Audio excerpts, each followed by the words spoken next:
Isang gabi bago ang anibersaryo ng kamatayan ng aking ina, ang sarili kong ama ay pinalayas ako sa gitna ng ulan para bigyang daan ang kanyang kabit.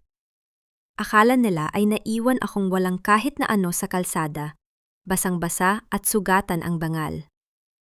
Pero hindi nila alam, sa loob ng 24 na oras, ang mansyong inaakala nilang kanila ay magiging pag-aari ko na sa ilalim ng aking pangalan.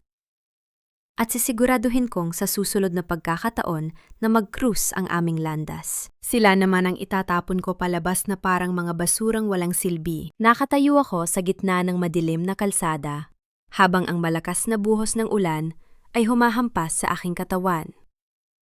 Ang malaking pintuan ng mansyong kinalakhan ko ay bumukas ng marahas, na naglalabas ng isang bulto ng tao na may hawak na mga gamit. Wala kang utang na loob! Layas! Umalis ka rito bago ko patawagin ang mga security para kaladkarin ka palabas. Ang boses na iyon ay mula kay Eduardo, ang aking ama. Kasunod ng kanyang sigaw ay ang paglipad ng aking mga maleta patungo sa maputik na kalsada. Ang mga damit ko ay humalo sa dumi ng lupa, gaya ng kung paano niya tinapakan ang aking pagkatao sa loob ng maraming taon. Hindi pa siya natapos.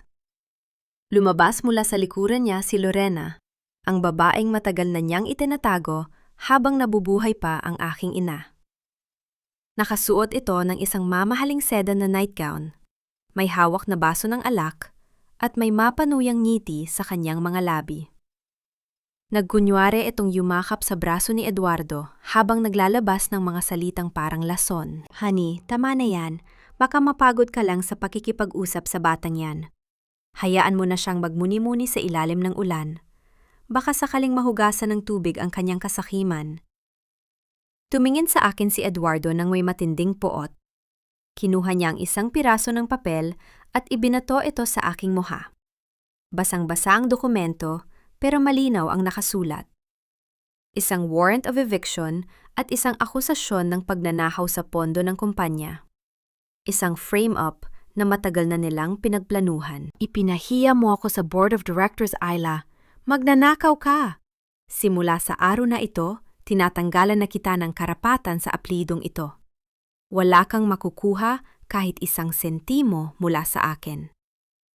Sa gilid ng kalsada, ang driver ng isang paparating na taxi ay patuloy na bumubusina. Nagmamadaling paalisin ako sa gitna ng daan.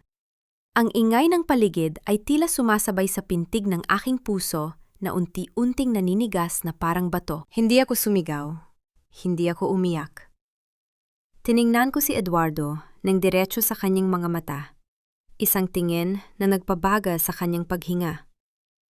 Lumapit ako ng dahan-dahan sa putikan at pinulot ang isang lumang litrato na nalaglag mula sa aking gamit. Ito ang tanging larawan ng aking ina na nakangiti. Maingat kong pinunasan ng putik sa mukha ni Mama gamit ang aking palad.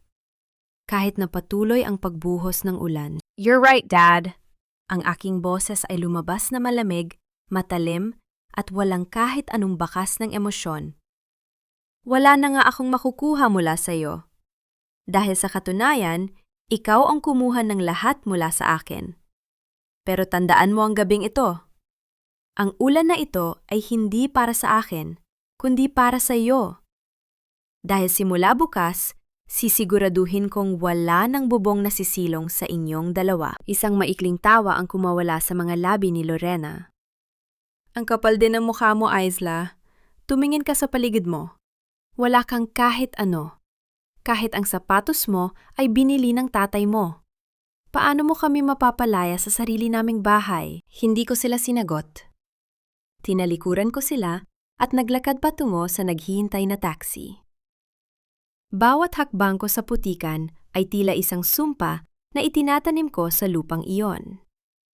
Isinara ko ang pinto ng sasakyan at kinuha ang aking cellphone. Sa screen, may isang mensahe na kanina pa naghihintay. The time has come, Ayla. Your grandfather's final instruction is ready for execution. Sa loob ng taxi, habang ang bintana ay nababalot ng hamog mula sa lamig ng gabi, Kinuha ko ang isang itim na folder mula sa aking bag na lihim kong itinago sa loob ng maraming buwan. Ito ang mga katotohanang hindi alam ni Eduardo. Mga dokumentong nagpapatunay na ang mansyong iyon, ang kumpanyang iyon, at ang bawat lupang tinatapakan nila ay hindi kailanman naging kanya. Ang lahat ay nakapangalan sa aking ina at sa pamamagitan ng kanyang huling testamento, ang lahat ng iyon ay akin na ngayon. Huminto ang taxi sa tapat ng isang lumang gusali sa Makati. Doon, naghihintay ang isang lalaking nakasuit, si Attorney Santos.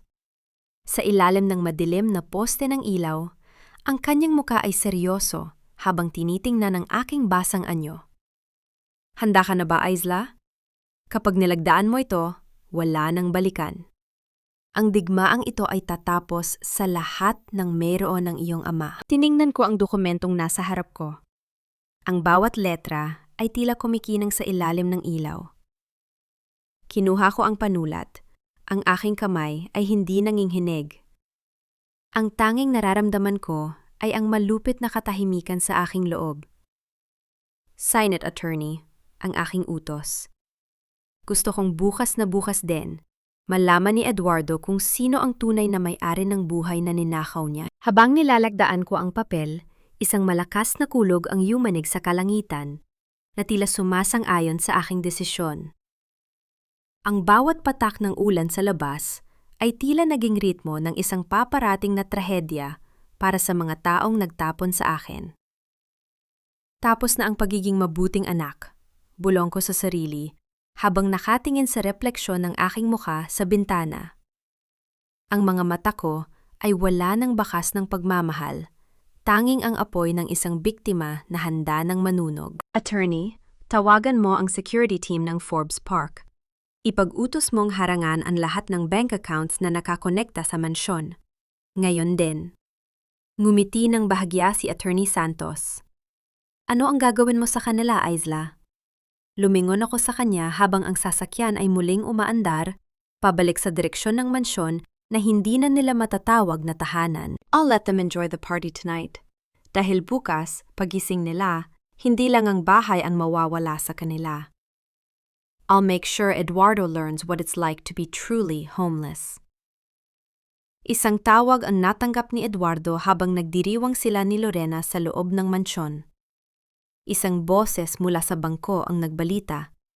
Sir, your credit cards have been declined and your personal assets have been frozen by the new majority owner of the estate. Sa loob ng isang pribadong silid sa itaas na palapag ng law firm, ang tanging maririnig ay ang mahinang ugong ng aircon at ang tibok ng aking puso na tila isang tambol na naghahanda para sa gyera. Nakalatag sa harap ko ang isang asul na folder na naglalaman ng katotohanang babago sa takbo ng tadhana. Ang nakasulat na halaga sa screen ng laptop ni Attorney Santos ay sapat na para pumatay sa inggit. 30 milyong dolyar, 1 bilyon at 700 milyong piso. Isang halagang hindi kailanman mapapanaginipan ni Eduardo kahit ibenta pa niya ang kanyang kaluluwa. Isla, hindi lang ito tungkol sa pera. Panimula ni Attorney Santos habang iniuurong ang isang baso ng tubig sa aking gawi. Ang iyong lolo, si Lolo Greg, ay alam ang lahat. Alam niyang darating ang araw na itataboy ka ng iyong ama. Kaya bago siya pumanaw, tiniyak niyang ang lahat ng shares ng kumpanya at ang titulo ng Forbes Park Mansion ay direktang mapupunta sa iyo sa sandaling mawalan ka ng bubong na sisilungan. Tumingin ako sa labas ng bintana, kung saan ang mga ilaw ng Makati ay tila mga brilyanteng nakakalat sa dilim. Isang mapait na ngiti ang sumilay sa aking mga labi. Ang bawat patak ng ulan na dumausdo sa salamin ay nagpapaalala sa akin ng bawat sampal at bawat pag-insulto na natanggap ko mula kay Eduardo at Lorena. May kondisyon ang pamana, Aizla. Pagpapatuli ng abogado. Kailangang manatiling lihim ang iyong pagmamay-ari sa loob ng 30 araw. Sa panahong ito, bibigyan kita ng kapangyarihan na linisin ang kumpanya mula sa loob nang hindi nila nalalaman. You will be a silent owner, a ghost that will haunt them until they have nothing left. Inabot sa akin ni Attorney Santos ang isang lumang sobre na may tatak ng selyo ng aking lolo.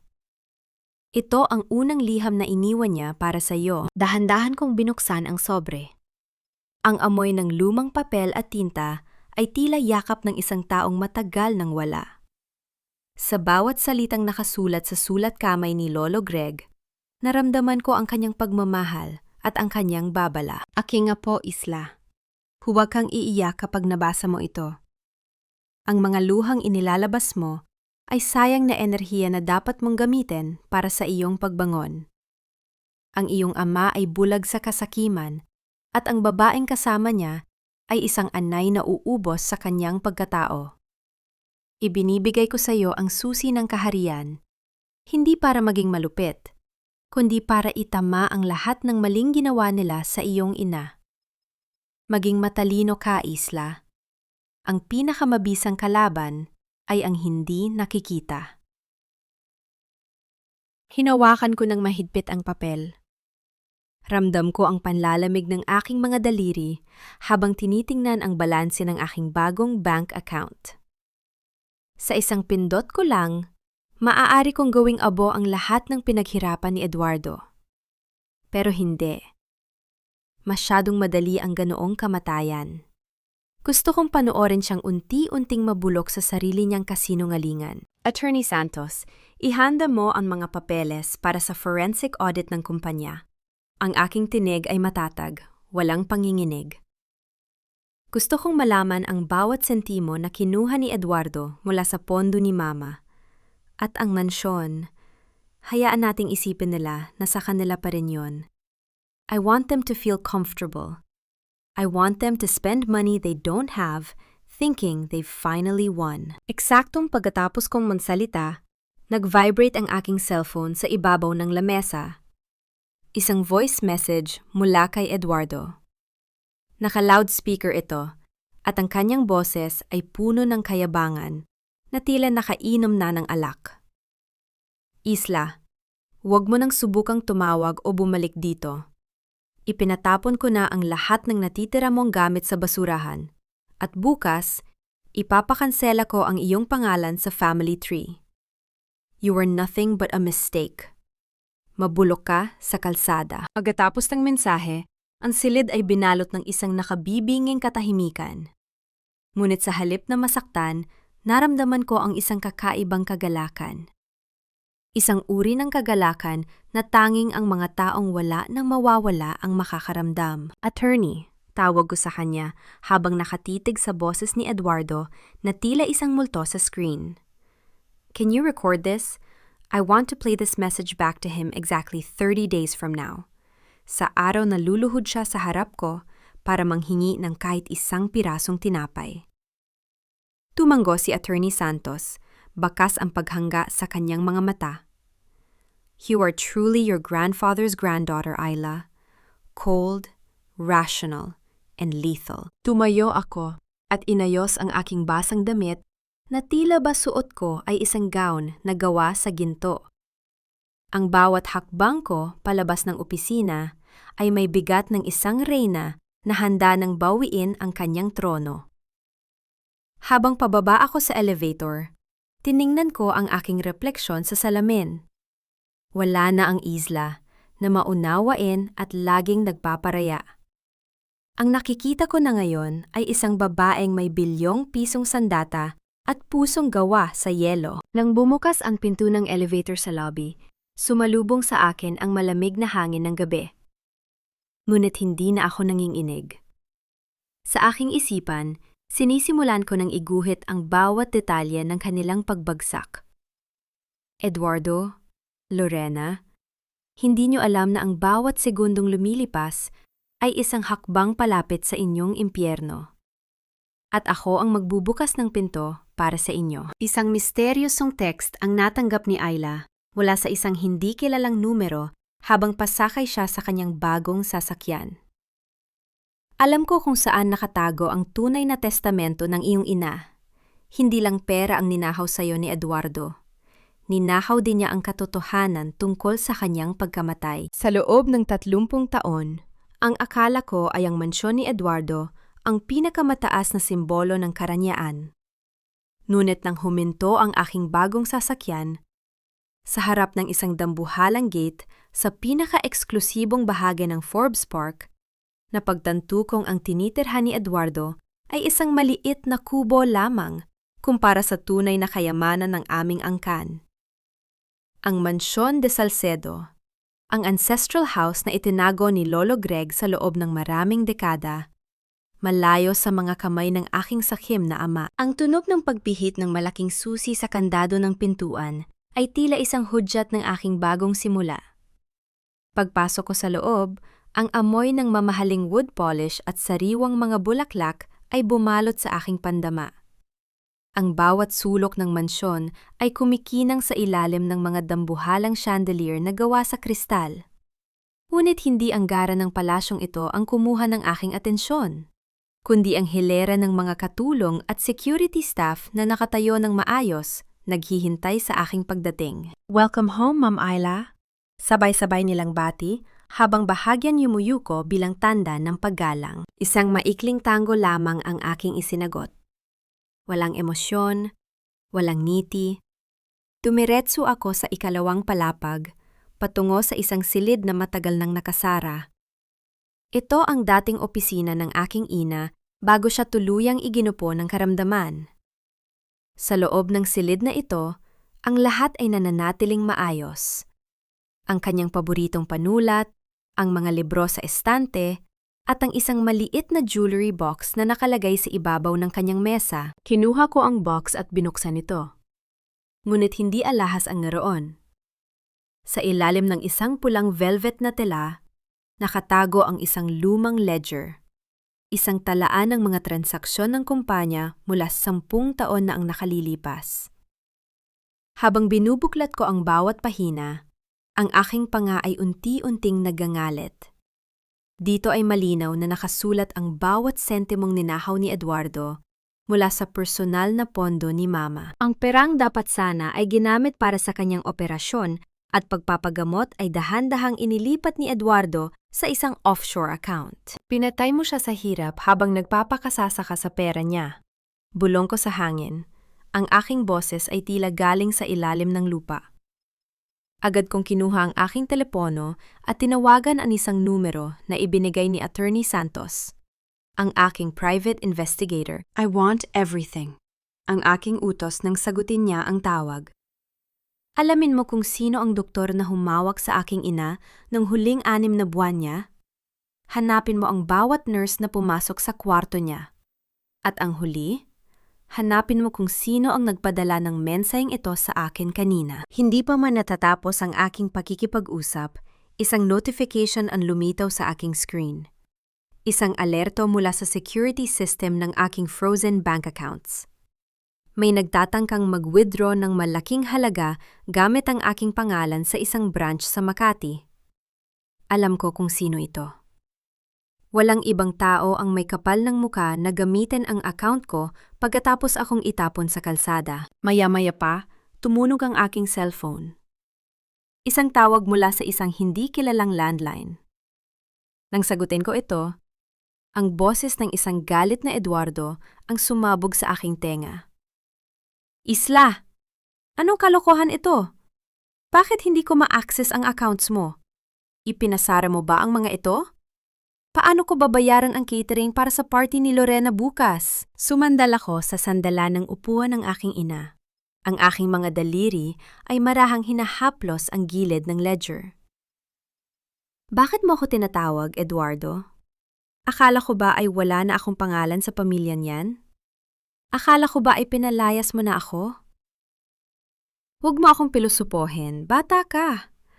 Ang perang nasa accounts na yan ay galing sa kumpanya na ako ang nagpapatakbo. Ibalik mo ang access na yan din kung ayaw mong ipahuli kita sa mga pulis." Isang malamig na tawa ang kumawala sa aking mga labi. "Pulis? Sige, tumawag ka ng pulis. Ipakita mo sa kanila kung paano mo ginagamit ang pangalan ng anak na itinakwil mo para bayaran ang luho ng kabit mo. See you in court, Eduardo. O mas mabuti, see you in the streets." Bago pa siya makasagot, pinatay ko na ang tawag. Ang bawat salita niya ay tila nagdaragdag ng gasolina sa apoy ng aking determinasyon. Lumapit ako sa malaking bintana ng silid at tiningnan ang malawak na harden ng mansyon. Sa dilim ng gabi, ang Mansyon de Salcedo ay tila isang naglalakihang anino na handang lumamon sa sinumang lumapastangan dito. Kinuha ko ang isang baso ng alak na inihanda ng mga katulong at itinaas ito. Tila nagbibigay ng toast sa kawalan. Para sa iyo, Mama, bulong ko. Ang bawat luha mo, bawat hapdi ng pagkakasakit mo habang niloloko ka niya, ibabalik ko sa kanya ng may interes. I'll make sure he feels every ounce of your pain. Habang tinitingnan ni Ayla ang ledger, napansin niya ang isang huling entry na nakasulat sa dugo. Isang pangalan na hindi niya inaasahang makikita. Ang pangalan ng kanyang sariling abogado, si Attorney Santos, ay nakalista bilang isa sa mga tumanggap ng pera mula sa offshore account ni Eduardo 10 taon na ang nakalilipas. Ang pagdududa ay parang anay na dahan-dahang gumagapang sa pundasyon ng aking pagkatao. Habang nakatitig ako sa pangalan ni Attorney Santos sa lumang ledger ni Mama, naramdaman ko ang panlalamig ng aking bato. Ang taong akala ko ay huling kakampi ko sa mundong ito ay maaaring isa rin sa mga kumuha ng buhay ng aking ina. Ngunit hindi ako pwedeng magpadalos-dalos. Sa larong ito, ang unang magpakita ng takot ay ang unang matatalo. Isinara ko ang ledger at itinago ito sa isang lihim na vault sa likod ng portrait ni Lolo Greg. Kinabukasan, nagsuot ako ng isang lumang maong at kupas na t-shirt, ang mga huling gamit na itinapon ni Eduardo sa labas ng mansyon. Itinago ko ang aking mamahaling sasakyan at sumakay sa isang luma at mausok na jeepney patungo sa isang maliit at maduming cafe sa kanto ng aming dating kumpanya. Kailangan kong magmuhang talunan. Kailangan kong ipakita sa kanila na ang isla na itinapon nila ay wala ng natitirang dignidad. Dahil ang taong desperado ang pinakamabisang pain para sa mga taong sakim. Hindi nagtagal, dumating ang isang itim na Mercedes-Benz. Bumaba si Eduardo na tila isang hari. Kasunod si Lorena na halos balutin ang sarili sa mamahaling alahas na alam kong binili gamit ang perang hindi naman sa kanila. Ang tunog ng mga takong ni Lorena sa maruming sahig ng cafe ay tila isang insulto sa katahimikan ng paligid. Tingnan mo nga naman, panimula ni Lorena habang nagtatakip ng ilong gamit ang isang panyong seda. Mula sa Forbes Park, nauwi ka sa isang butas na puno ng ipis, Aisla. Bagay na bagay sa iyo ang amoy ng usok at kahirapan. Tumingin ako sa kanila nang may mga matang tila puno ng luha, isang acting na kahit ang pinakamagaling na artista sa telebisyon ay bibilib. Dad, please, ipasara mo na ang mga accounts, okay na. Pero kailangan ko ng pera para sa upa ko. Wala na akong matuluyan. Isang malakas na tawa ang kumawala kay Eduardo. Na yon ay nagmamakaawa ka? Nasaan ang yabang mo nung isang gabi sa ilalim ng ulan? Akala ko ba ay palalayasin mo kami? Lumapit si Lorena at hinawakan ang aking baba. Ang kanyang mga kuko ay bumaon sa aking balat. Alam mo, Isla, dahil mabait ako, pwedeng-pwede kitang bigyan ng trabaho. Kulang kami ng kasambahay na maglilinis ng banyo sa mansyon. Masarap siguro panoorin ang isang De Salcedo na nagkukuskos ng dumi ng iba. Huminga ako ng malalim. Pinipipigilan ang ngiting gustong kumawala sa aking mga labi. Ang bawat insulto nila ay tila mga deposito sa bangko ng aking paghihigante. Sige na, Dad. Pipirmahan ko ang kahit anong gusto nyo. Ibalik nyo lang ang access ko sa insurance money ni Mama. Iyon na lang ang natitira sa akin. Inilabas ni Eduardo ang isang makapal na dokumento. Ito ang kailangan kong pirmahan mo. Isang waiver na nagsasabing ibinibigay mo sa akin ang lahat ng kontrol sa insurance at natitirang trust fund mo kapalit ng 1,000,000 piso. 1,000,000, Aisla. Sapat na yan para makapagsimula ka sa squatter area. Kinuha ko ang dokumento at mabilis na binasa ang bawat linya. Alam ko ang bawat legal term na nakasulat. Sa ilalim ng mga maliliit na letra, May isang clause na ako mismo ang nagdagdag sa pamamagitan ng isang hacking software bago pa nila ito ma-print. Ang dokumentong ito ay hindi lang transfer of funds, kundi isang assumption of all liabilities. Sa oras na pirmahan niya ito bilang saksi at benepisyaryo, ang lahat ng utang at kasong tax evasion ng kumpanya na matagal ko nang inipon ay opisyal nang malilipat sa kanyang pangalan. Kinuha ko ang ballpen na nanginginig ang kamay, kunwari. Nilagdaan ko ang papel at iniyabot ito kay Eduardo. Ayan na, bulong ko. Nakuha niyo na ang lahat. Agad na hinablot ni Eduardo ang papel at mabilis na nilagdaan ang kanyang pangalan bilang saksi. Sa wakas! Tapos na ang problema ko sa bangko. Lorena honey, tara na. May party pa tayong dapat ihanda para bukas. Isla, huwag mo na kaming gambalain. Consider yourself dead to this family. Habang naglalakad sila palabas, nakita ko ang pagbagsak ng isang baso ng tubig sa lamesa na itinabig ni Lorena nang hindi man lang humihingi ng paumanhin. Pinanood ko ang kanilang sasakyan hanggang sa maglaho ito sa trapiko. Tumayo ako ng tuwid. Wala na ang nanginginig na kamay. Wala na ang mga matang puno ng luha. Kinuha ko ang aking mamahaling cellphone mula sa bulsa at tinawagan si Attorney Santos. Kung siya man ay traidor, kailangan ko siyang gamitin hanggang sa huling sandali. Attorney, nakuha ko na ang pirma niya. Simulan mo na ang process ng asset liquidation at debt transfer. Bukas, sa mismong engagement party nila, gusto kong dumating ang mga sheriff para kunin ang bawat gamit na mayroon sila. I want them to be naked in front of their guests. Masusunod, Isla, sagot ni Attorney Santos, ngunit may kakaibang tono sa kanyang boses. Pero sigurado ka ba? Kapag ginawa natin ito, wala nang paraan para itago ang identity mo bilang bagong owner. I don't want to hide anymore, Attorney. Malamig kong sagot. Gusto kong makita nila ang mukha ng taong sisira sa kanila. Pagkababa ko ng tawag, napansin ko ang isang lalaking nakatayo sa labas ng kafe, nakasuot ng itim na jacket at nakatingin sa akin. Nang magtama ang aming paningin, mabilis siyang umiwas at naglakad paalis. Isang malamig na kaba ang dumaloy sa aking dibdib. Hindi lang si Eduardo ang kalaban ko. May iba pang nagmamasid. Bago lumabas ng cafe, iniwan ni Isla ang 1,000 piso para sa kape na nagkakahalaga lang ng 50 piso. Keep the change, sabi niya sa waiter na kanina pa nakatingin sa kanyang luma pero malinis na sapatos. Para sa susunod na may mang-api sa'yo, tandaan mong hindi lahat ng nakayuko ay talunan. Sino ang lalaking nakaitim na jacket na sumusubaybay kay Isla? At ano ang tunay na ugnayan ni Attorney Santos sa pagkamatay ng kanyang ina? Pagbalik ni Isla sa kanyang mansyon sa Forbes Park, bumungad sa kanya ang isang bukas na vault. Ang ledger ni Mama ay nawawala, at sa loob ng vault ay may isang maliit na note. Huwag kang masyadong kampante, Isla. Ang bawat bilyon ay may katumbas na dugo. Bukas, sa party, malalaman mo ang tunay na halaga ng paghihigante.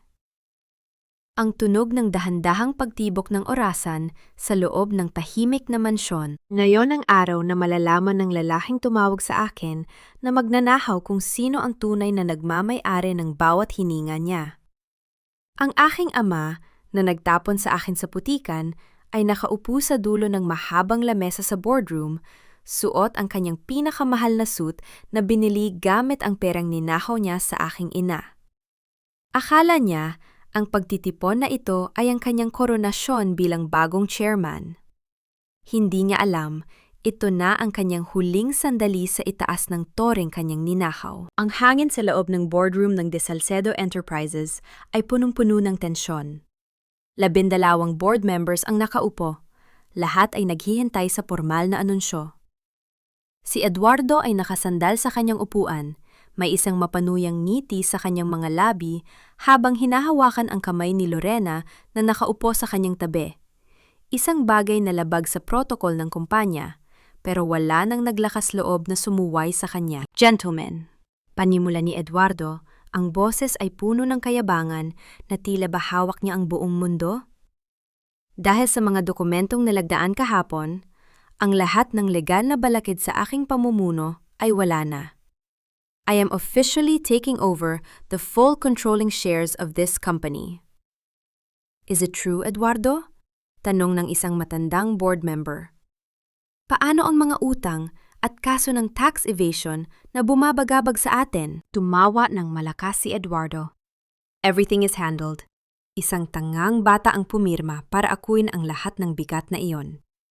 Consider this company clean and mine. Eksaktong pagkatapos niyang magsalita, ang malaking pintuan ng boardroom ay bumukas ng malakas. Ang lahat ng mata ay napabaling sa pintuan. Pumasok ako na may suot na isang itim na power suit. Ang aking buhok ay maayos na nakatali at ang bawat tunog ng aking takong sa makintab na marmol ay tila isang hatol ng kamatayan para sa katahimikan ng silid. Isla? Ang boses ni Eduardo ay nanginginig sa gulat at galit. Anong ginagawa mo rito? Security! Bakit nakapasok ang basurang ito rito? Hindi ako tumigil sa paglakad hanggang sa makarating ako sa tapat niya. Nanatili akong tahimik. Ang aking mga mata ay malamig na nakatitig sa kanya. Lumapit si Lorena. Akala mo ay reyna kung magsalita. Isla, hindi mo ba naiintindihan ang sinabi namin kahapon? You are a nobody. Wala kang lugar sa kumpanyang ito. Umalis ka na bago ka pa namin ipakaladkad sa labas. Kiningnan ko si Lorena mula ulo hanggang paa. Isang tipid na ngiti ang sumilay sa aking mga labi. You're right, Lorena. Ang basurang gaya ko ay walang lugar dito. Kaya nga nandito ako para ilabas ang tunay na basura. Lumingon ako kay Attorney Santos na kapapasok lang. Bit-bit ang isang makapal na folder. Bagamat may pagdududa ako sa kanya, ang papel na hawak niya ngayon ay ang aking pinakamatalim na espada. Attorney, read the official board resolution. Ang aking maikli at matalim na utos. Tumayo si Attorney Santos sa harap ng lahat, hindi tumitingin kay Eduardo. Effective immediately, by the virtue of the last will and testament of Greg de Salcedo and the full activation of the majority shares, the position of chairman and CEO is now held by Ms. Isla de Salcedo. At ayon sa dokumentong nilagdaan ni Eduardo de Salcedo kahapon, ang lahat ng kanyang personal na ari-arian ay ginamit na pambayad sa mga utang ng kumpanya. Isang nakabibinging katahimikan ang bumalot sa silid. Ang muka ni Eduardo ay unti-unting nawalan ng kulay, mula sa pagiging mapula sa galit hanggang sa maging kasing puti ng papel. Ano? Hindi maaari! Niloko mo ako! Sigaw ni Eduardo habang sinusubukang tumayo, pero tila ba nang hina ang kanyang mga tuhod. Ang pinirmahan ko kahapon ay transfer of funds. Basahin mo ang fine print, Eduardo. Malamig kong sagot. Akala mo ay nakuha mo ang huling sentimo ko, pero ang totoo, kinuha mo ang bawat utang na dapat ay ikababagsak mo. You signed an assumption of liabilities. Sa madaling salita, pag-aari ko ang kumpanyang ito, at ikaw naman ang nagmamay-ari ng bawat kaso at utang nito. Lumapit ako sa kanyang upuan at hinawakan ang kanyang nameplate na gawa sa kristal. Sa isang mabilis na galaw, inihulog ko ito sa basurahan sa tabi ng lamesa. Ang tunog ng pagkabasag nito sa loob ng plastik na lalagyan ay tila musika sa aking pandama. Get out of my chair, Eduardo. Bulong ko. Ang boses ay sapat na para marinig ng lahat. Starting today, you are demoted to a junior clerk. I'll let you stay in the company, not as a leader, but as a reminder of what happens to people who betray their own blood. Hindi mo magagawa ito sa akin. Ako ang tatay mo. Ang kanyang boses ay naging paus at desperado. Ang tatay ko ay namatay kasabay ng aking ina. Sagot ko, habang dahan-dahang umuupo sa dulo ng lamesa, ang trono na matagal kong hinintay. You are just a clerk I haven't fired yet. Si Lorena ay nagsimulang humagulgol, isang peking iyak na puno ng drama. Isla, paano mo nagagawa ito? Paano ang magiging anak namin? Paano ang pamilyang binuo namin? Tumayo siya at humawak sa kanyang tiyan, pilit na kumukuha ng simpatya mula sa mga board members. Huwag mong idamay ang inosenteng sanggol na ito sa galit mo. Buntis ako, Isla. Ang kapatid mo ang dinadala ko. Ang bawat board member ay nagsimulang magbulungan. Ang tensyon ay muling umakyat sa ibang antas. Tiningnan ko ang tiyan ni Lorena, pagkatapos ay muli akong tumingin kay Attorney Santos na may hawak na isa pang sobre. Buntis ka? Tanong ko ng may halong panunuya. How interesting. Isang himala siguro yan, lalo na't ayon sa medical records ni Eduardo mula sa aming family doctor, 10 taon na ang nakalilipas, he is medically sterile. Hindi siya pwedeng magkaroon ng anak, Lorena. Nanlaki ang mga mata ni Eduardo. Lumingon siya kay Lorena na biglang napatigil sa kanyang pag-iyak. Ang katahimikan ay naging mas matalim pa kaysa sa dati. Bago pa makasagot si Lorena, biglang bumukas ang pintuan ng boardroom at pumasok ang isang sheriff na may dalang warrant. Eduardo de Salcedo, you are under arrest for the falsification of public documents and embezzlement. At kasama ka rin, Lorena Valiente, para sa kasong identity theft. Ngunit bago sila mailabas, isang putok ng baril ang narinig mula sa ibaba ng gusali at ang boses sa intercom ay sumigaw. Isla de Salcedo, lumabas ka rito! Ibalik mo ang ledger kung ayaw mong sumabog ang mansyon mo. Ang bawat kasinungalingan ay may hangganan at ang kay Lorena ay nagtapos sa ilalim ng malupit na liwanag ng boardroom lamp. Habang ang mga sheriff ay lumalapit para pusasan si Eduardo, ang aking ama ay parang isang rebultong unti-unting gumuguho. Ngunit ang mas nakasusuklam ay ang boses sa intercom. Isang boses na puno ng pagbabanta, pilit na binabasag ang aking tagumpay. Ang ledger ni Mama ay wala na sa aking vault, at ngayon, ang Mansyon de Salcedo ay nasa panganib. Isla, ano ang ibig sabihin nito? Ang boses ni Eduardo ay nanginginig. Hindi dahil sa takot sa pulis, kundi dahil sa katotohanang ibinato ko sa kanyang muka. Sterile? 10 taon. 10 taon akong naniwala na magkakaroon ako ng tagapagmana. Gumingon siya kay Lorena, na ngayon ay pilit na kumakawala sa hawak ng isang babaeng sheriff. Ang kanyang mukha na dati ay puno ng pagpapaawa ay napalitan ng puro at madilim na galit. Sa gitna ng kaguluhan, ang kanyang peking tiyan ay tila tumabingi, isang tanawing kapwa katawa-tawa at nakaririmarim. Honey, don't listen to her. Sinungaling si Isla. Gawa-gawa lang niya ang medical records na yan para paghiwalayan tayo. Sigaw ni Lorena, ang kanyang boses ay pumipiyok sa desperasyon. Dadalhin kita sa doktor ko. I'll prove it to you. The doctor you paid, Lorena? Ang aking boses ay pumutol sa kanyang histerya. The one who issued a fake ultrasound every month? I already have his sworn statement. At ang perang ibinayad mo sa kanya? Galing sa account ni Eduardo na matagal mo nang ninanakawan? Isang matinding sampal ang dumapo sa mukha ni Lorena mula kay Eduardo bago pa man makapigil ang mga pulis. Ang tunog ng palad na tumama sa pisingi ay umalingaw-ngaw sa tahimik na boardroom. Si Lorena ay napasandal sa pader at sa lakas ng impact, ang nakatagong padding sa loob ng kanyang damit ay nalaglag sa sahig. Isang tumpok ng tela at foam ang bumulaga sa harap ng lahat. You bitch! Ungol ni Eduardo. Ginamit mo ako! Isinakripisyo ko ang lahat para sa pamilyang akala ko ay bubuuin natin. Family? Tumawa ako ng malkas, isang tawang walang bahid ng saya. You never cared about family, Eduardo. You cared about your ego. You wanted a son to carry your name because you hated the fact that I, your daughter, am better than you in every way. Muling umalingaw-ngaw ang boses sa intercom, mas malakas at mas mapilit. Isla de Salcedo, 1 minute.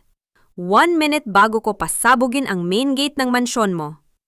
Ibigay mo ang akses sa kumpanya o mawawala ang lahat ng alaala ng ina mo. Tumingin ako kay Attorney Santos. Ang kanyang muka ay blangko, walang emosyong mababasa.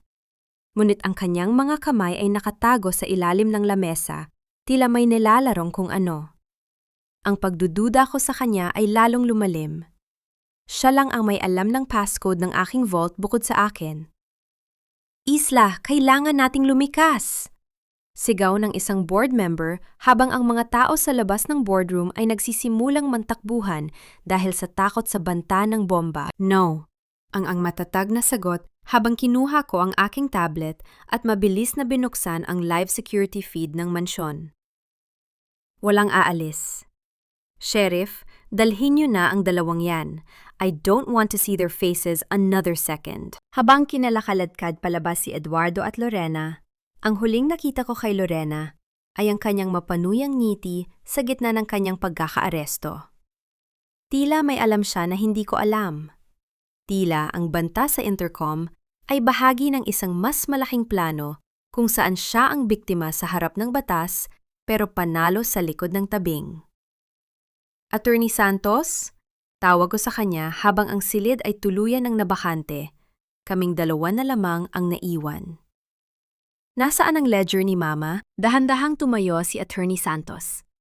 Inayos niya ang kanyang salamin at tumingin sa akin ng diretsyo. Isla, may mga bagay na mas mahalaga kaysa sa pera. Ang ledger na yon ay hindi lang listahan ng nakaw na yaman.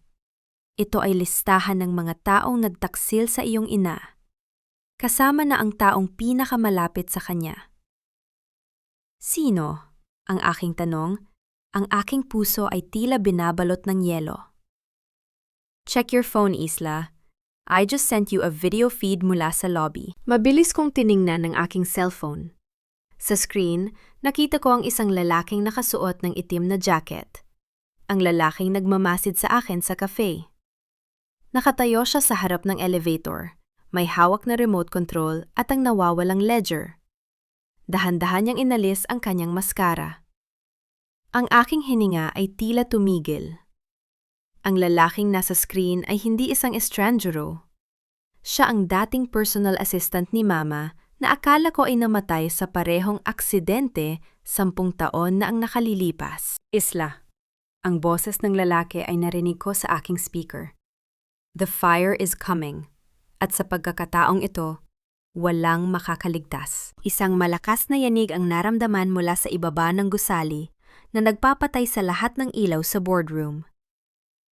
Sa gitna ng kadiliman, naramdaman ni Isla ang isang malamig na dulo ng baril na idiniin sa kanyang sentido.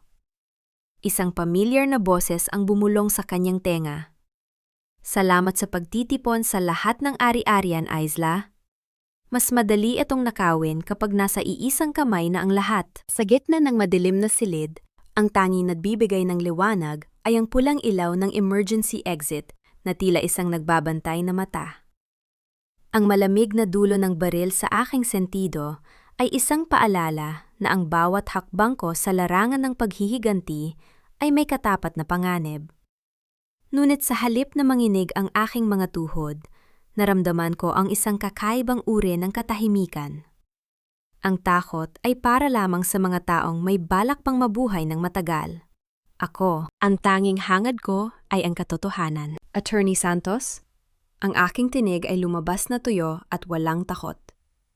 Ang lamig ng bakal na ito ay hindi kasing lamig ng mga kamay mong humawak sa huling testamento ni Mama, 10 taon na ang nakalilipas.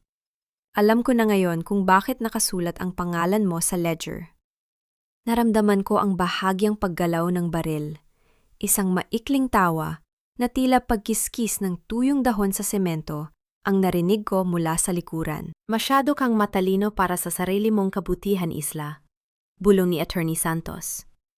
Hindi ako ang pumatay sa ina mo. Ako lang ang kumuha ng bayad para manahimik. Ang tatay mo, si Eduardo, ang nag-utos na dahan-dahanin ang pagpapalit ng kanyang gamot. Pero si Marco?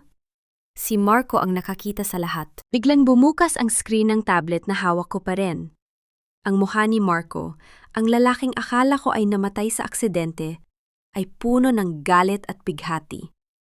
Ang boses niya sa speaker ay tila nanggagaling sa kabilang buhay. Isla, huwag kang maniwala sa kanya. Ang abogadong yan ang nagbigay kay Eduardo ng lason na dahan-dahang umubos sa hininga ni Madam Elena. Nakatago ang huling ebidensya sa ilalim ng puntod ni Lolo Greg. Ang pangalawang liham, doon mo malalaman ang lahat. Isang malakas na panginginig ng mga bintana ang yumanig sa buong boardroom.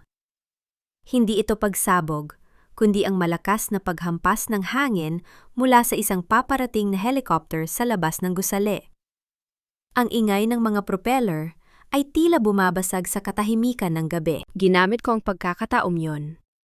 Sa bilis ng kidlat, iniurong ko ang aking ulo at siniko ang sikmura ni Attorney Santos. Ang tunog ng kanyang paghinga, na tila naubusan ng hangin, ay umalingaw-ngaw sa silid. Mabilis akong gumulong sa ilalim ng mahabang lamesa habang ang mga bala ay tumatama sa mga mamahaling upuan, nagpapalipad ng mga piraso ng foam at tela sa hangin. Attorney, tapos na ang laro! Sigaw ko habang kinakalikot ang aking cellphone sa dilim. Ipinadala ko na ang video feed ng usapang ito sa lahat ng media outlet sa bansa. Kung mamamatay ako rito, sasama ka sa impyerno. Tumigil ang pagputok. Ang tanging maririnig ay ang mabigat na paghinga ni Attorney Santos at ang palayo na ingay ng siren ng mga pulis sa ibaba. Sa gitna ng kaguluhan, isang notification ang lumitaw sa aking screen. Isang digital copy ng pangalawang liham ni Lolo Greg na binuksan ni Marco mula sa malayo. Dahan-dahan ko itong binasa sa ilalim ng lamesa, gamit ang mahinang liwanag ng screen. Ila, kapag nababasa mo ito, maaring huli na ang lahat para sa iyong ina. Pero hindi pa huli para sa iyo. Ang lason na pumatay sa kanya ay hindi lang chemical, kundi ang tiwala na ibinigay niya sa maling tao. Si Eduardo ay hindi ang utak. Siya ay isang tau-tauhan lamang ng isang mas malaking sindikato na gustong kunin ang lupain ng ating pamilya. Hanapin mo ang dokumentong may tatak na Red Mercury. Doon nakasulat ang tunay na nagmamay-ari ng kaluluwa ni Eduardo. Nanlamig ang aking buong pagkatao. Ang aking ama, ang lalaking kinasusuklaman ko, ay isa lamang maliit na bahagi ng isang mas malaking masamang balak. At si Lorena? Siya ang handler na ipinadala para bantayan si Eduardo. Biglang bumukas ang mga ilaw. Ang mga sheriff at SWAT team ay pumasok sa boardroom. Ang kanilang mga boses ay naguutos ng pagsuko. Si Attorney Santos ay nakataas ang mga kamay. Ang baril ay nasa sahig na. Ngunit ang kanyang mga mata ay nakatitig sa akin ng may kakaibang awa. Hindi pa ito tapos, Isla. Bulong niya bago siya pusasan. Ang Mansyon de Salcedo, hindi ito isang bahay. Ito ay isang vault. At ang susi ay nasa dugo mo. Tumayo ako mula sa ilalim ng lamesa. Pinagpaga ng aking power suit. Tumingin ako sa bintana kung saan ang anino ng Mansyon de Salcedo sa Forbes Park ay tila naghihintay sa aking pagbabalik. Ang bawat salita sa liham ni Lolo Greg ay tila isang mapa na nagtuturo sa akin sa gitna ng panganib. Kinuha ko ang aking bag at lumakad palabas ng kumpanya. Hindi tinitingnan ang aking ama na ngayon ay isinasakay na sa sasakyan ng pulis. Ang kanyang mga mata ay sumusumamo, pero ang puso ko ay wala ng puwang para sa patawad. Puntahan natin ang sementeryo. Utos ko sa aking bagong bodyguard na naghihintay sa lobby. Kailangan nating hukayan ang katotohanan bago ito muling ibaon ng iba. Pagdating ni Isla sa puntod ng kanyang lolo, nakita niyang bukas na ang marmol na takip nito. Sa loob, hindi bangkay ang nakita niya, kundi isang dambuhalang safe na may nakasulat na Property of Elena de Salcedo. Open only in case of family betrayal. Pero bago pa niya mahawakan ang safe, isang pamilyar na boses ng babae ang narinig niya mula sa likuran. Late ka na naman, Isla. Nakuha ko na ang kailangan ko. Ito ang boses ni Lorena, na dapat sana ay nasa loob na ng kulungan. Sana ay nanamnam mo ang panandaliang pagtakas mo, Lorena. Akala mo ba ay mas matalino ka sa batas o mas matalino ka sa akin? Sa gabing ito, ipapakita ko sa iyo na ang pinakamasakit na rehas ay hindi gawa sa bakal, kundi sa sarili mong kasakiman. Isang oras mula ngayon, habang nakaluhod ka sa putikan at nagmamakaawa sa harap ng bawat taong niloko mo, tatandaan mo ang mukha ko bilang ang huling bagay na sisira sa pangarap mong maging reyna. Ang akala mong huling alas ay ang siyang magiging mitsa ng iyong tuluyang pagbagsak. Ang malamig na hangin sa sementeryo ay humahampas sa aking mukha. Dalang amoy ng basang lupa at mga lantang bulaklak. Nakatayo si Lorena sa tapat ng nakabukas na nicho ni Lolo Greg, hawak ang isang itim na briefcase na kinuha niya mula sa loob ng dambuhalang safe. Ang kanyang damit na pampreso ay pinalitan niya ng isang mamahaling trench coat, pero ang dumi sa kanyang mga kuko ay hindi niya maitatago. Lorena, ang tawag ko sa kanya, ang bawat pantig ay parang patak ng yelo sa gitna ng gabi. Ang bilis mo namang makalabas. Magkanong ibinayad mo sa mga bantay para hayaan kang makatakas? O baka naman ang mastermind mo ang gumawa ng paraan? Lumingon siya sa akin. Ang kanyang mga mata ay nanlilisik sa dilim. Isang mapanuyang ngiti ang gumuhit sa kanyang labi habang itinataas niya ang briefcase. Isla, napakatalino mo sana, pero masyado kang kampante. Ang boses ni Lorena ay puno ng panunuya. Habang abala ka sa pagpapa-arrest kay Eduardo, nakalimutan mong ako ang may hawak ng mga tao sa paligid mo? Ang Red Mercury document? Ito ang susi para mabura ang bawat dumi ng nakaraan ko at maging ang pangalan ng pamilya mo. Dahan-dahan akong lumapit. Hindi pinapansin ang babala ng aking bodyguard na manatili sa likod. Ang bawat hakbang ko sa damuhan ay tila isang ritual ng pagtatapos. Iyan ba talaga ang hinahanap mo, Lorena? Tanong ko habang kinukuha ang aking cellphone. Ang dokumentong magpapatunay na ikaw ang pumatay sa asawa mo sa probinsya bago mo nilandi ang tatay ko? O ang dokumentong nagsasabing ikaw ang nag-utos kay Attorney Santos na palitan ang gamot ni Mama? Tumahimik ka, sigaw niya. Ang kanyang boses ay pumiyok sa galit. Wala kang ebidensya. Kapag nasunog ko ang laman ng briefcase na ito, tapos ka na. Lorena, tignan mo ang hawak mo. Ang aking tinig ay nanatiling kalmado, halos bumubulong. Sa tingin mo ba ay hahayaan ni Lolo Greg na makuha mo ang ganyang kahalagang bagay ng ganoon kadali?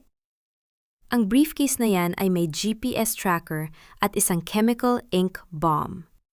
Sa sandaling subukan mo itong buksan nang walang tamang code, ang lahat ng laman niyan ay magiging abo. Nanlaki ang mga mata ni Lorena. Sinubukan niyang bitawan ang briefcase, pero huli na. Ang tunog ng mga sirena ng pulis ay nagsimulang umalingaw-ngaw mula sa labas ng sementeryo. Ang mga asul at pulang ilaw ay nagsimulang gumuhit sa mga krus at rebulto sa paligid namin. You trapped me! Pag-aakusa niya, ang kanyang pagiging pa-victim ay biglang bumalik. Nagsimula siyang humagulgol at lumuhod sa putikan. Isla, please! Ginawa ko lang ito dahil tinakot ako ni Eduardo. Pinilit niya ako. Akala ko ay mahal niya ako, pero gagamitin lang pala niya ako. Tumingin ako sa kanya mula sa itaas. Walang kahit anong emosyon. Ang kanyang drama ay hindi na tumatalab sa akin. Huwag ka nang magsayang ng laway, Lorena. Ang sheriff na nagpa-escape sa iyo? He's on my payroll now. Ang pagtakas mo ay bahagi ng ebidensyang kailangan ko para matiyak na hindi ka na makakalabas ng kulungan habang buhay. You just added jailbreak and theft to your long list of crimes. Lumapit ang mga pulis at mabilis na pinalibutan si Lorena. Habang kinakalagad siya paalis, muli siyang sumigaw. Isang huling pagtatangka na saktan ako. Isla, akala mo ba ay tapos na ito? Ang Red Mercury ay hindi lang dokumento, isang tao ito. At ang taong iyon ang sisiguradong hindi mo matatamasa ang mansyong ipinaglalaban mo. Hindi ko siya sinagot. Lumapit ako sa nakabukas na safe sa loob ng nicho. Doon, sa isang maliit na compartment na hindi napansin ni Lorena, nakita ko ang isang lumang tape recorder. Nanginghinig ang aking kamay nang pindutin ko ang play. Ang boses ng aking ina, si Elena, ay umalingaw-ngaw sa katahimikan ng sementeryo. Ang kanyang tinig ay mahina pero malinaw. Isla, anak ko, kung naririnig mo ito, ibig sabihin ay nahanap mo na ang lakas na tumayo mag-isa. Huwag kang magalit sa iyong ama. Si Eduardo ay hindi masamang tao. Siya ay isang lalaking duwag na takot mawala ang yaman. Pero ang dapat mong katakutan ay ang taong nagpundo sa aming kasal. Ang tunay na Red Mercury. Ang taong nagmamay-ari ng bawat pader ng Mansyon de Salcedo ay ang iyong... Biglang naputol ang recording dahil sa isang static na tunog. Ang baterya ay naubos sa pinaka-importanting bahagi ng mensahe. Naramdaman ko ang paglamig ng aking dugo. Hinarap ko ang aking bodyguard. Ihanda ang sasakyan. Babalik tayo sa mansyon na yun din. Bakit, Ma'am Isla? Gabi na at delikado pa, tanong niya. Dahil ang Mansyon de Salcedo ay hindi lang isang bahay. Sagot ko habang nakatingin sa briefcase na ngayon ay nasa kamay na ng mga forensic expert. Isa itong pain. At ang taong tinutukoy ni Mama ay baka nasa loob na ng bahay ko ngayon. Pagdating ko sa harap ng mansyon sa Forbes Park, ang lahat ng ilaw ay nakabukas. Ang malaking pintuan na dapat ay nakalock ay dahan-dahang bumukas ng kusa. Sa gitna ng grand hallway, nakatayo ang isang lalaking may puting buhok, nakatalikod sa akin, at may hawak na baso ng alak. Pagharap ng lalaki, tila huminto ang mundo ni Isla. Ito ang lalaking binurol at inilibing niya 3 taon na ang nakalilipas. Welcome home, Isla, sabi ng lalaki nang may nakapanging ilabot ng ngiti. Salamat sa paglilinis ng kumpanya para sa akin. I hope you didn't miss your Lolo Greg too much. Ang kamatayan ay madaling takasan para sa mga taong may sapat na salapi upang bumili ng bagong pagkatao. Sa loob ng 3 taon, dinalaw ko ang isang puntod na walang laman. Umiyak ako sa harap ng isang pangalan na nakaukit sa marmol, habang ang taong nasa likod nito ay nanonood lamang mula sa anino. Pinaglalaruan ng aming mga buhay na parang mga piyesa sa isang madilim na chessboard. Si Lolo Greg, ang haligi ng aming pamilya, ang kaisa-isang tao na akala ko ay nagmahal sa akin ng tapat, ay ang siyang arkitekto ng lahat ng aking pagdurusa. Ngunit kung akala niya ay luluhod ako sa kanyang paanan dahil sa takot o tuwa, nagkakamali siya. Ang Isla na nasa harap niya ngayon ay hindi na ang batang nangungulila, kundi ang babaeng siya mismo ang humubog sa pamamagitan ng sakit. Ang bawat yabag ng aking sapatos sa makintab na sahig ng grand hallway ay tila tunog ng isang paparating na hatol. Nakatayo si Lolo Greg sa tapat ng malaking bintana. Ang kanyang anyo ay hindi tumanda. Sa halip, tila lalo siyang naging kagalang-galang sa kanyang suot na itim na velvet robe. Ang amoy ng mamahaling tabako ay humalo sa malamig na hangin ng aircon. Isang amoy na dati ay nagbibigay sa akin ng kapanatagan, pero ngayon ay nagdudulot na ng pagkasuklam. Lolo, ang aking boses ay lumabas na kasing tigas ng diamante. Walang kahit anong panginginig. Napakaganda ng iyong pagtatanghal. Siguradong natutuwa ang mga anghel sa langit o ang mga demonyo sa impyerno sa iyong muling pagkabuhay. Dahan-dahang humarap ang matanda.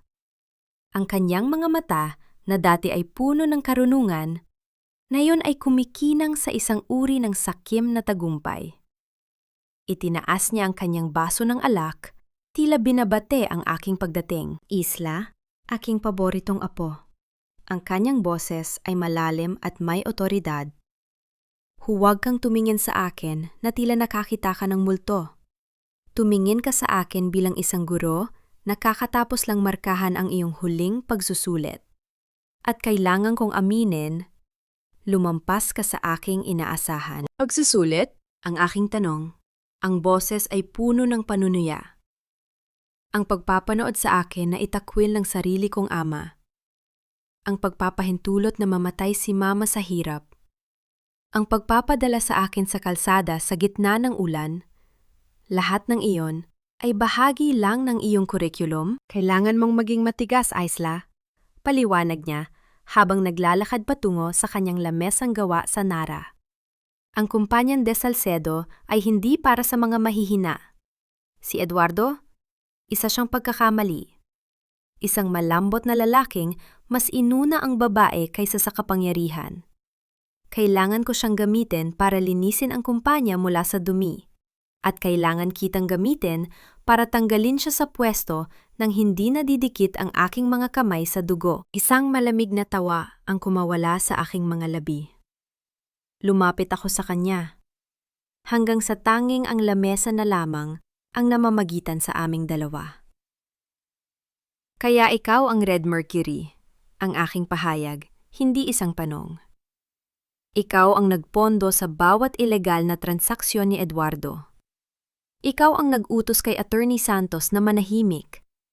At ikaw ang dahilan kung bakit hindi nakarating ang tulong medikal kay Mama. Tumigil ang matanda sa pag-inom. Ang kanyang mukha ay naging blangko.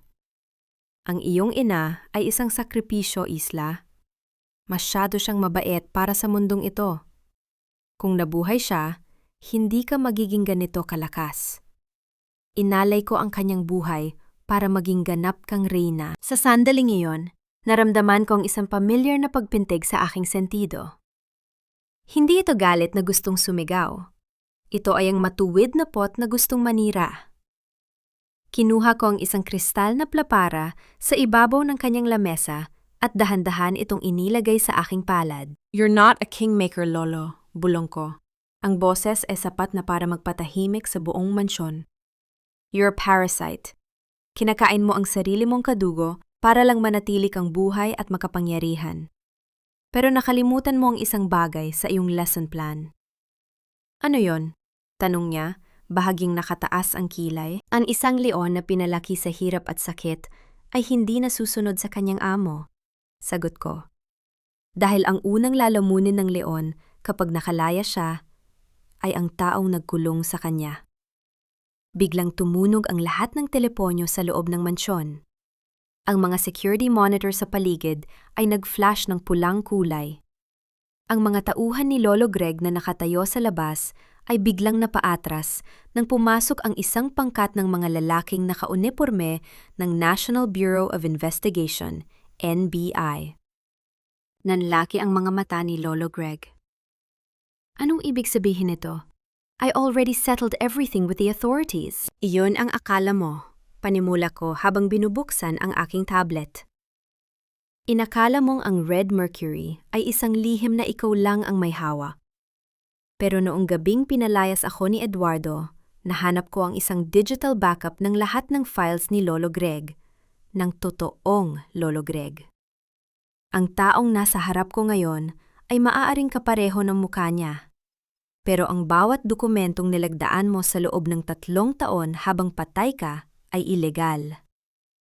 You committed identity fraud on your own self, Lolo. At ang mas malala, ang bawat transaksyon mo sa Red Mercury ay nakalink na ngayon sa bawat international bank na ginamit mo. You betrayed your own grandfather? Unggol niya. Ang boses ay naging paos sa galit. Hindi kita lolo, ang aking sagot. Ang lolo ko ay ang lalaking nag-iwan ng liham ng pag-ibig para sa akin. Ang lalaking nasa harap ko ay ang taong pumatay sa kanya at kumuha ng kanyang pwesto. I know the truth, Lolo.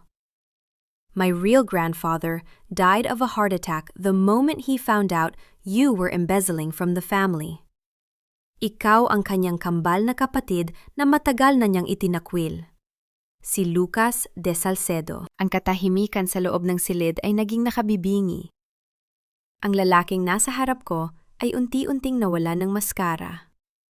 Ang kanyang mapagkunwaring awtoridad ay napalitan ng isang desperadong takot. Sinubukan niyang abutin ang isang drawer sa kanyang lamesa, pero mabilis kong hinawakan ang kanyang kamay at idiniin ang kristal na plapara sa kanyang mga daliri. Huwag mong subukan, babala ko.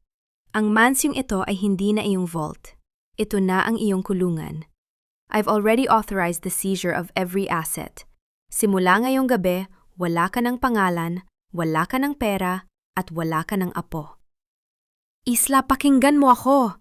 Sigaw ni Lucas habang pilit na kumakawala. Hindi mo alam ang ginagawa mo. May mga taong mas malakas sa akin na darating para sa kumpanya. Hayaan mo silang dumating. Ang aking huling salita sa kanya. Dahil sa pagkakataong ito, handa na ang reyna. Habang kinakaladkad si Lucas, palabas ng mga NBI agents, tiningnan ko ang buong mansyon de Salcedo.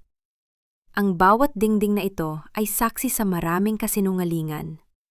Ngunit sa ilalim ng aking pamumuno, ang bawat lihim ay dahan-dahang mabubura. Habang naglalakad si Isla patungo sa master bedroom para magpahinga, napansin niyang ang pinto sa silong, basement, na dati ay palaging nakalock ay dahan-dahang bumubukas.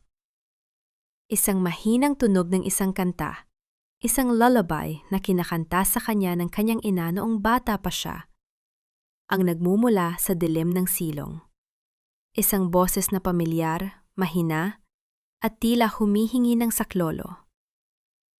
Isla, anak ko, nandito ka na ba? Ang bawat baitang ng hagdan patungo sa silong ay tila isang hakbang patungo sa kailaliman ng isang bangungot. Sa bawat yabag ng aking sapatos, ang malamig na semento ay nagpapadala ng panginginig sa aking buong katawan. Hindi ako naniniwala sa mga multo. Ngunit ang tinig na naririnig ko, ang malambing at bahagyang paos na lalabay na yon, ay isang bagay na ibinaon ko na sa aking alaala 10 taon na ang nakalilipas. Ang aking ina, si Elena, ay dapat na matagal ng payapa sa ilalim ng lupa. Pero bakit ang boses na ito ay tila humihinga? Tila nagdurusa at tila tumatawag sa aking pangalan. Pinihit ko ang hawakan ng pinto sa dulo ng hagdanan. Walang langut-ngot ang maririnig dahil sa dulas ng pagkakagrasa nito, isang tanda na ang silid na ito ay palaging binibisita at inaalagaan. Pagbukas ko, hindi dumi o alikabok ang sumalubong sa akin. Isang malakas na amoy ng antiseptiko at mga gamot ang humagupit sa aking pandama. Ang silong ay hindi isang bodega. Ito ay isang napaka-modernong medical suite na nakatago sa ilalim ng karanyaan ng Mansyon de Salcedo. Isla, ikaw ba yan, anak? Ang tinig ay nanggagaling sa likod ng isang puting kurtina. Dahan-dahan kong iniurong ang tela, ang aking hininga ay tila nakabara sa aking lalamunan. Doon, sa ibabaw ng isang hospital bed, nakahiga ang isang babaeng maputla. Ang buhok ay kasing puti ng mga ulap at ang mga mata ay puno ng pagod. Ngunit kahit lumipas ang isang dekada, kilala ko ang bawat guhit sa kanyang mukha. Ma, ang aking boses ay lumabas na parang isang mahinang bulong. Ang matigas kong pader ng emosyon ay unti-unting nagkakaroon ng bitak. Isang mahinang ngiti ang sumilay sa kanyang mga labi. Ang paborito kong isla, ang aking munting reyna. Alam kong darating ka. Alam kong hindi mo ako pababayaan sa kamay ng halimaw na iyon. Luluhod na sana ako sa kanyang tabi nang mapansin ko ang mga kable at tubes na nakakabit sa kanyang dibdib. Hindi ito ordinaryong life support. Ang bawat aparato ay nakakonekta sa isang malaking server sa gilid ng dingding, ang Red Mercury System. Nanlamig ang aking buong pagkatao nang mapagtanto ko ang katotohanan. Hindi ka lang niya itinago rito, ma. Bulong ko habang sinusuri ang mga monitor. Ginamit niya ang iyong biometric signatures, ang tibok ng iyong puso, bilang encryption key para sa lahat ng kanyang nakaw na yaman. Hanggat humihinga ka, ang kanyang mga account ay nananatiling aktibo at hindi mahanap ng gobyerno. Iyon ang dahilan kung bakit hindi niya ako pinatay. Sagot ni Elena. Ang kanyang mga mata ay lumuluhan na ngayon. Pinanatili niya akong buhay bilang isang buhay na vault. Isla, anak, kailangan mong itigil ito. Patayin mo ang makina. Ibigay mo na ang kapayapaang ipinagkait nila sa akin. No, ma! Ilalabas kita rito! Ang aking mariing sagot habang mabilis na kinakalikot ang control panel. Hindi ako papayag na matapos ito sa ganitong paraan. Isla, makinig ka! Ang boses ng aking ina ay naging seryoso. Si Lucas, hindi siya nag-iisa. Ang bawat doktor na pumasok dito, ang bawat gamot na ibinigay sa akin, lahat yon ay kontrolado ng isang tao na akala mo ay kakampi mo. Huwag kang lilingon, anak. Manatili kang nakatingin sa akin. Naramdaman ko ang paglamig ng hangin sa aking likuran.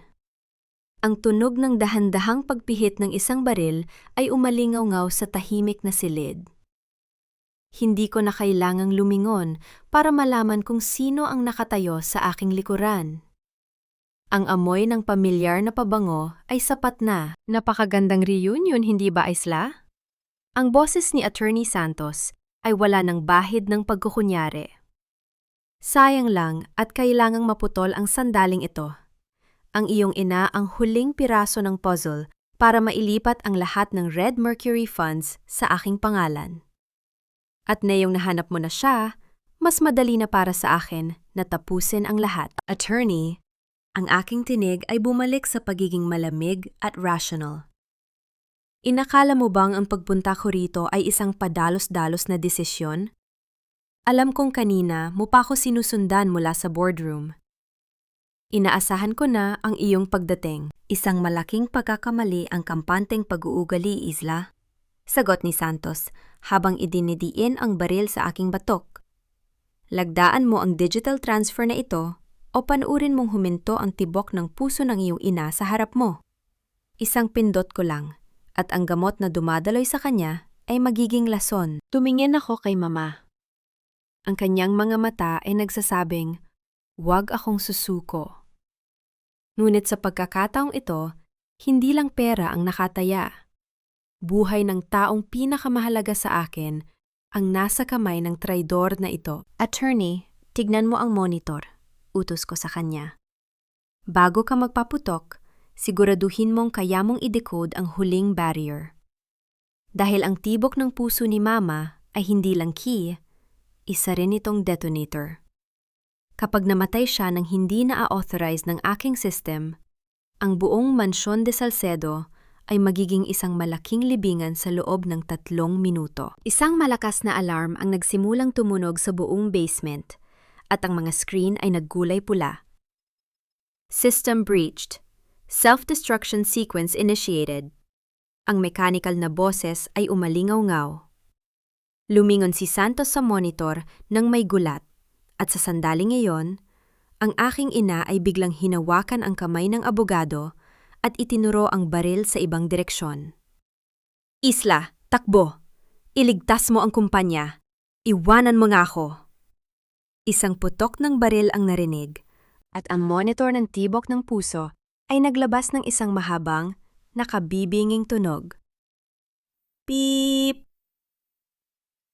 Ang katahimikan ng kamatayan ay isang kasinungalingan na madaling paniwalaan sa dilim. Ngunit ang tunay na lakas ay matatagpuan sa paghinga sa gitna ng usok. Habang ang mahabang tunog ng monitor ay bumabasag sa aking pandama, hindi ako kumilos para umiyak. Sa halip, ang aking mga daliri ay mabilis na gumalaw sa tablet na hawak ko. Ang bawat segundo ng self-destruction sequence ay isang pagkakataon upang tapusin ang ugnayan ng pamilya de Salcedo sa mga traidor na gaya ni Attorney Santos. Kung akala niya ay sapat na ang isang bala para makuha ang lahat, nagkakamali siya. Ang reynang hinubog ng sakit ay hindi marunong sumuko. Marunong lang siyang maningil ng may interes. Ang basement ay napuno ng mapulang liwanag at ang amoy ng nasusunog na mga kable ng kuryente. Si Attorney Santos ay nakatayo sa gitna ng silid. Ang kanyang muka ay puno ng panginginig habang nakatitig sa monitor na nagpapakita ng mabilis na pagbaba ng oras. Ang baril sa kanyang kamay ay nakaturo pa rin sa direksyon ng aking ina. Ngunit ang kanyang tapang ay dahan-dahang natutunaw. Anong ginawa mo, Isla? Ipatigil mo ito, mamamatay tayo lahat dito, sigaw ni Santos. Ang kanyang boses ay pumipiyok sa takot. Hindi ka ba marunong magbasa ng system, attorney? Ang aking tinig ay nanatiling kalmado. Halos bumubulong sa gitna ng ingay ng alarm. Ang flatline na naririnig mo ay hindi hinto ng puso ni Mama. Iyon ay ang signal na ang Red Mercury database ay tuluyan ng nailipat sa isang secure na server ng gobyerno. Ang self-destruction na ito, hindi ito pasasabugin ang buong bahay. Ilolock lang nito ang bawat pinto at bintana hanggang sa dumating ang mga awtoridad. You are trapped in your own greed. Dahan-dahan akong tumayo at lumapit sa aking ina. Ang kanyang mga mata ay nananatiling dilat. Ang kanyang paghinga ay mababaw, ngunit naroon pa rin. Ang putok ng baril kanina ay tumama lamang sa life support machine, hindi sa kanya. Sa tulong ng aking nakatagong medical team na kanina pa nakapasok sa kabilang pinto ng silid, mabilis nilang binuhat si Mama patungo sa isang ligtas na lagusan. Isla, hindi mo pwedeng gawin ito! May kasunduan tayo! Huling hirit ni Santos habang sinusubukan niyang buksan ang pinto na ngayon ay nakakandado na ng makapal na bakal. Ang tanghing kasunduan na meron tayo, attorney, ay ang pagbabayad mo sa bawat taon na ninakaw mo sa amin. Sagot ko habang naglalakad palayo, hindi na siya tinitingnan pa. Enjoy the silence. Iyan ang huling tunog na maririnig mo bago ang habambuhay na pagkakakulong. Isang buwan ang mabilis na lumipas. Ang Mansión de Salcedo sa Forbes Park ay hindi na isang vault ng mga lihim. Sa ilalim ng aking pamumuno, ang malaking bahagi nito ay ginawa ko ng isang foundation, ang Elena de Salcedo Sanctuary, para sa mga kababaihang biktima ng domestic abuse at financial manipulation. Ang kumpanya ay unti-unti na ring bumabangon. Malinis mula sa dumi ni na Eduardo, Lorena at Lucas. Nakatayo ako sa balkonahe ng mansyon, suot ang isang puting terno na nagpapakita ng aking bagong kapangyarihan. Wala na ang isla na itinakwil. Ang nasa harap ng salamin ay ang CEO na kinatatakutan at iginagalang sa buong bansa. Sa aking tabi, nakaupo si Mama sa isang wheelchair. Ang kanyang balat ay may kulay na muli, at ang kanyang mga mata ay nakatingin sa papalubog na araw ng may kapayapaan. Anak, ang ganda ng langit, mahinang sabi ni Mama. Ang kanyang boses ay tila isang himig ng tagumpay. Opo, Ma, at sa wakas, malaya na tayong tingnan ito ng walang takot. Sagot ko, habang hinahawakan ang kanyang kamay. Ang balita tungkol kay Eduardo at Lorena ay naging mitsa ng usap-usapan sa buong Manila. Si Eduardo ay nahatulan ng habambuhay na pagkakakulong dahil sa pakikipagsabwatan sa illegal activities ni Lucas. Si Lorena naman, na natuklasang may mahabang listahan ng panggaganso, ay kasalukuyang nasa isang pasilidad kung saan ang kanyang tanging kasama ay ang sarili niyang mga kasinungalingan. Wala ng mga brilyante, wala ng mga seda, tanging ang malamig na semento ng selda. Sa kabila ng lahat ng tagumpay, may isang bagay na nananatiling palaisipan sa akin. Kinuha ko ang isang maliit na sobre na dumating kaninang umaga. Wala itong pangalan ng nagpadala. Tanging isang pamilyar na amoy ng pabango. Ang pabango ni Lolo Greg. Binuksan ko ang sobre at binasa ang nakasulat. Ang tunay na mana ay hindi ang mansyon, kundi ang kakayahan mong sirain ang mansyon para iligtas ang iyong kaluluwa. You have passed the final lesson, Isla. The board is clear. For now. Naramdaman ko ang mabilis na pagtibok ng aking puso. Si Lucas ay nasa kulungan.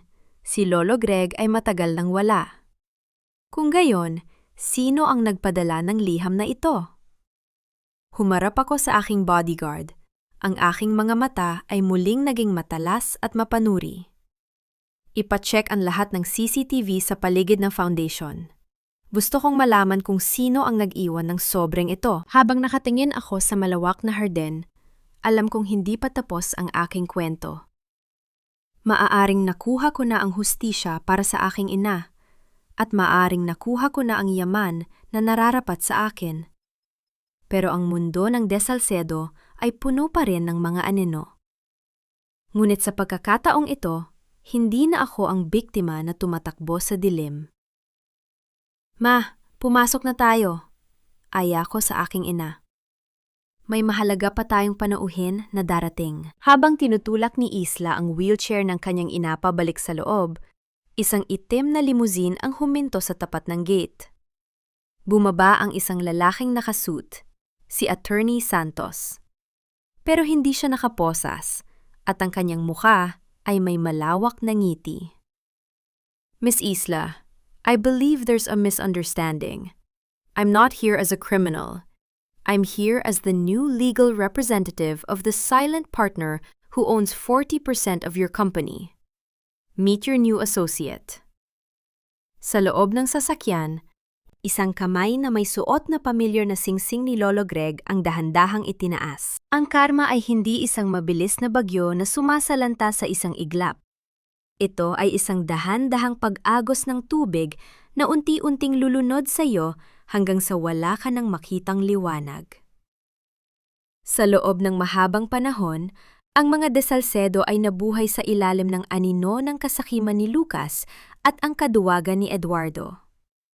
Ngunit sa gabing ito, sa harap ng mansyong naging saksi sa aming pagdurusa, itatuldok ko na ang huling pahina ng kanilang kasaysayan. Ang reyna ay hindi lang marunong lumaban, marunong din siyang magpataw ng huling hatol na walang puwang para sa awa. Nakatayo ako sa harap ng itim na limousine. Ang aking mga mata ay nakatitig sa lalaking dahan-dahang bumababa, si Attorney Santos. Ang kanyang ngiti ay tila isang lason na pilit kumakapit sa hangin, at ang singsing ni Lolo Greg na kumikinang sa kanyang daliri ay isang malinaw na deklarasyon ng digmaan. Ngunit sa halip na manginig, naramdaman ko ang isang kakaibang kapayapaan. Isla, did you really think it would be that easy? Ang boses ni Santos ay puno ng kayabangan habang inaayos ang kanyang kurbata. Ang 40% ng kumpanyang ito ay pag-aari ng isang silent partner na hindi mo kayang hawakan. You're just a figurehead now. I suggest you play nice if you want to keep this mansion. Attorney, you never learn. Ang aking sagot, ang boses ay malamig at may halong panuunuya. Inakala mo bang ang singsing na yan ay simbolo ng kapangyarihan? It's just a piece of metal on a dead man's hand. Anong ibig mong sabihin? Ang kanyang ngiti ay dahan-dahang naglaho nang makita niya ang dalawang itim na SUV na huminto sa likuran ko. The silent partner you are talking about? I already met him in my lawyer's office an hour ago. Panimula ko habang kinukuha ang isang tablet mula sa aking assistant. O mas tamang sabihin, I already bought him out. Ang shares na hawak mo ay wala ng halaga dahil ang kumpanyang kinakatawan mo ay idineklara ng insolvent dahil sa mga kaso ng money laundering na mismong ikaw ang nag-facilitate. Nanlaki ang mga mata ni Santos. Mabilis niyang kinuha ang kanyang cellphone pero bago pa niya ito ma-unlock, ang tunog ng mga sirena ng pulis ay muling narinig mula sa kabilang kanto. Hindi na ito banta. Ito na ang katapusan. The ring, attorney. It has a micro camera. Bulong ko habang lumalapit sa kanya. Salamat sa pagpapakita sa amin kung nasaan ang mga huling nakatagong ledger ni Lucas. You just gave the NBI everything they needed to lock you up for the rest of your life. Get out of my property. Now. Ang mga sheriff ay mabilis na lumapit at hinawakan si Santos. Ang kanyang mga sigaw ng pagprotesta ay tila musika sa aking pandama. Habang kinakaladkad siya paalis, ang kanyang mamahaling suit ay nadumihan ng alikabok ng Forbes Park. Habang mangyayari ang lahat ng ito, sa kabilang bahagi ng lungsod, ang hustisya ng langit ay dahan-dahan ding dumarating. Sa loob ng isang madilim at masikip na selda, si Eduardo ay nakaupo sa sulok. Ang kanyang mga mata ay blangko at nakatitig sa pader. Ang lalaking dati ay hindi makatulog kung hindi seda ang sapin sa kama, ay ngayon ay may kasama na lamang na mga anino ng kanyang nakaraan. Ang kanyang isipan ay tuluyan ng bumigay sa bigat ng konsensya. Maririnig ang kanyang mahinang pagtawag sa pangalan ni Elena. Humihingi ng patawad sa isang hanging, walang pakiramdam. Ang kanyang yaman ay naglaho.